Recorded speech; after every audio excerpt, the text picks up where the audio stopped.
ഡൈൻറ്റി ഡിവോട്ടിൻ്റെ പുതിയൊരു എപ്പിസോഡിലേക്ക് എല്ലാവർക്കും സ്വാഗതം. ഇന്ന് നമ്മൾ ഉണ്ടാക്കാൻ പോകുന്നത് ചിക്കൻ ഫ്രൈ ആണ്. അപ്പോൾ നമ്മളിനി നമ്മുടെ ചിക്കൻ ഫ്രൈ ഉണ്ടാക്കാനുള്ള ഇൻഗ്രീഡിയൻസ് ഏതൊക്കെയാണെന്ന് നോക്കാം. നമ്മളിവിടെ 1/2 കിലോ ചിക്കനാണ് എടുത്തിരിക്കുന്നത്. ചിക്കൻ ഉണ്ട്, ഒരു സവോളയാണ് ഞാൻ എടുത്തിരിക്കുന്നത്, പിന്നെ ഒരു പച്ചമുളക്, വെളുത്തുള്ളി ഒരു 10 അല്ലി, ഇഞ്ചി ഒരെണ്ണം, പെരുംജീരകം, പിന്നെ നമ്മൾ എടുക്കുന്നത് കാശ്മീരി മുളക് പൊടി, മഞ്ഞൾപ്പൊടി, കുരുമുളക് പൊടി, പിന്നെ തൈര് എടുക്കുന്നുണ്ട് നമ്മൾ, പിന്നെ ഉപ്പ്, സോയാ സോസ്, വെളിച്ചെണ്ണ. അപ്പോൾ ഇത്രയും ഇൻഗ്രീഡിയൻസ് കൂട്ടിയിട്ടാണ് ഞാനിന്ന് നമ്മുടെ ചിക്കൻ ഫ്രൈ ഉണ്ടാക്കാൻ പോകുന്നത്. വളരെ സിമ്പിളായിട്ടും വളരെ ടേസ്റ്റി ആയിട്ടും നമുക്ക് എങ്ങനെ ഫ്രൈ ഉണ്ടാക്കാമെന്ന് നോക്കാം. നമുക്ക് നമ്മുടെ ചിക്കൻ ഫ്രൈ റെഡിയാക്കാൻ തുടങ്ങാം. ഫസ്റ്റ് തന്നെ നമ്മുടെ ചിക്കൻ ഇവിടെ റെഡിയാണ്. ഞാൻ കഴുകി അതിൻ്റെ വെള്ളം പോകാനായിട്ട് എടുത്ത് വെച്ചേക്കാണ്. പിന്നെ നമ്മളുടെ ഇൻഗ്രീഡിയൻസ് ഞാൻ നേരത്തെ പറഞ്ഞല്ലോ.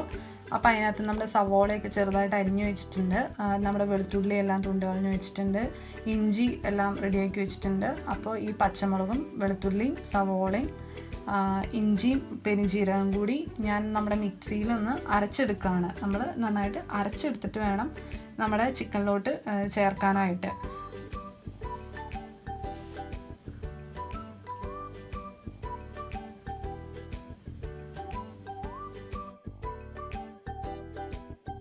ഇതെല്ലാം കൂടി നന്നായിട്ട് മിക്സായിട്ട് നന്നായിട്ട് അരിഞ്ഞു കിട്ടണം.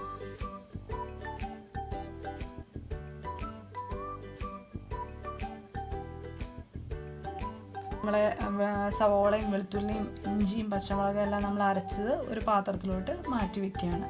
ഇതാണ് നമ്മുടെ ചിക്കൻ റെഡിയാക്കണതിൻ്റെ ഫസ്റ്റ് സ്റ്റെപ്പ് ഓഫ് ഇൻഗ്രീഡിയൻസ്. ആദ്യത്തെ ഇൻഗ്രീഡിയൻസ് ഇതൊക്കെയാണ് നമ്മൾ ഉപയോഗിച്ചിരിക്കുന്നത്. പിന്നെ നമ്മൾ ഇതിനകത്തോട്ടേക്ക് പൊടികൾ ചേർക്കുകയാണ്. പൊടികൾ ചേർക്കുമ്പോൾ നമ്മൾ ആദ്യം 2 സ്പൂൺ കാശ്മീരി ചില്ലിയാണ് ചേർക്കേണ്ടത്. കാശ്മീരി ചില്ലി നമുക്ക് എല്ലാവർക്കും അറിയാം, നല്ല കളർഫുള്ളാണ്. നമ്മൾ ഇതിനകത്ത് ഫുഡ് കളർ ഒന്നും ചേർക്കേണ്ട ആവശ്യമില്ല. 1/2 സ്പൂൺ മഞ്ഞൾപ്പൊടി ചേർക്കുന്നുണ്ട്, 1/2 സ്പൂൺ കുരുമുളക് പൊടി ചേർത്തു,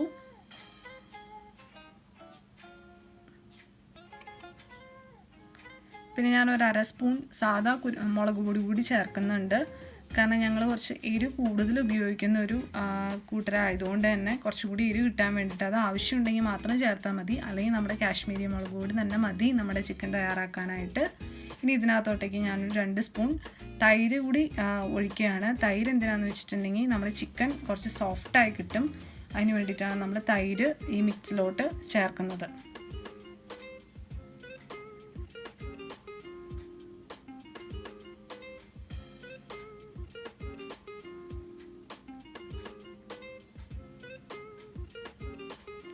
നമ്മൾ ആവശ്യമായിട്ടുള്ള ഉപ്പ് കൂടി ചേർത്ത് കൊടുക്കുകയാണ്. ഉപ്പ് നമുക്ക് എത്രയാണ് ആവശ്യം അതിനനുസരിച്ച് പാകത്തിന് ചേർക്കുക.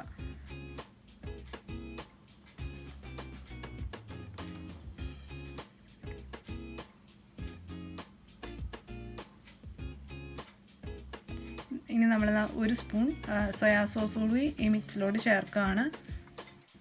ഇതോടുകൂടി നമ്മുടെ ചിക്കൻ ഫ്രൈയുടെ മിക്സ്ചേഴ്സ് എല്ലാം റെഡിയായി, ഇതിൻ്റെ മസാല കൂട്ടെല്ലാം റെഡിയായി. ഇനി നമ്മൾ ഇതിനകത്ത് നമ്മുടെ ചിക്കൻ ആഡ് ചെയ്ത് കൊടുക്കാൻ പോവുകയാണ്.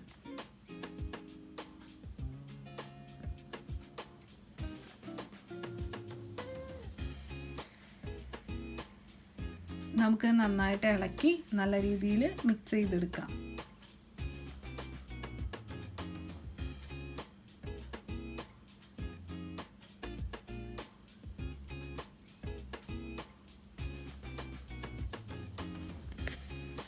അപ്പോൾ നമ്മുടെ മിക്സിങ് എല്ലാം കഴിഞ്ഞ് നമ്മുടെ ചിക്കൻ മസാല കൂട്ടെല്ലാം നന്നായി പിടിച്ച് നല്ല ചുമന്ന് നല്ല കളർഫുള്ളായിട്ട് ഇരിപ്പുണ്ട്. നമുക്കിനി അതൊരു 30 മിനിറ്റ് മാരിനേറ്റ് ചെയ്യാൻ വെക്കാം. ഇപ്പോൾ ഒരു അരമണിക്കൂറായി. നമുക്കിനി നമ്മുടെ ചിക്കൻ വറുത്തെടുക്കാൻ തുടങ്ങാം. അപ്പോൾ ആദ്യം തന്നെ നമ്മുടെ എണ്ണ ചൂടാവുന്നതിനനുസരിച്ച് നമുക്ക് നമ്മുടെ ചിക്കൻ പാത്രത്തിലോട്ട് ഇട്ട് കൊടുക്കാം. നമ്മളെപ്പോഴും കഴിഞ്ഞ വീഡിയോയിൽ ഞാൻ പറഞ്ഞിട്ടുണ്ട് നമ്മളെപ്പോഴും ലോ ഫ്ലെയിമിൽ കുക്ക് ചെയ്യണമെന്ന്. ഈ ലോ ഫ്ലെയിമിൽ കുക്ക് ചെയ്യണം എന്തിനാണെന്ന് വെച്ചിട്ടുണ്ടെങ്കിൽ ഒന്ന് നമ്മുടെ മസാല അത് പെട്ടെന്ന് കരിഞ്ഞു പോകാതിരിക്കാനും, അതുപോലെ തന്നെ നമ്മുടെ ഇപ്പോൾ ചിക്കൻ എല്ലാ വശവും നന്നായി വെന്ത് കിട്ടുന്നതിന് വേണ്ടിയിട്ടുമാണ് നമ്മളെപ്പോഴും ലോ ഫ്ലെയിമിൽ കുക്ക് ചെയ്യണമെന്ന് പറയണേ. അപ്പം നമ്മളത് ഇവിടെ നമ്മുടെ ചിക്കൻ റെഡി ആയിക്കൊണ്ടിരിക്കുകയാണ്. നല്ല ബ്രൗണിഷ് കളറൊക്കെ ആയി. നമ്മുടെ ചിക്കൻ്റെ റെഡിയായി. അപ്പോൾ ഇത് നല്ല കളർഫുള്ളാണ്. നമ്മൾ കളറോ ഒന്നും തന്നെ ചേർത്തിട്ടില്ല, ഫുഡ് കളറോ ഒന്നും ചേർക്കാണ്ട് തന്നെ നല്ല കളർഫുള്ളായിട്ട് നമ്മുടെ ചിക്കൻ കിട്ടിക്കഴിഞ്ഞു. ഇതെല്ലാവർക്കും വളരെ എളുപ്പത്തിൽ വീട്ടിലുണ്ടാക്കാൻ പറ്റുന്ന ഒരു വിഭവമാണ്.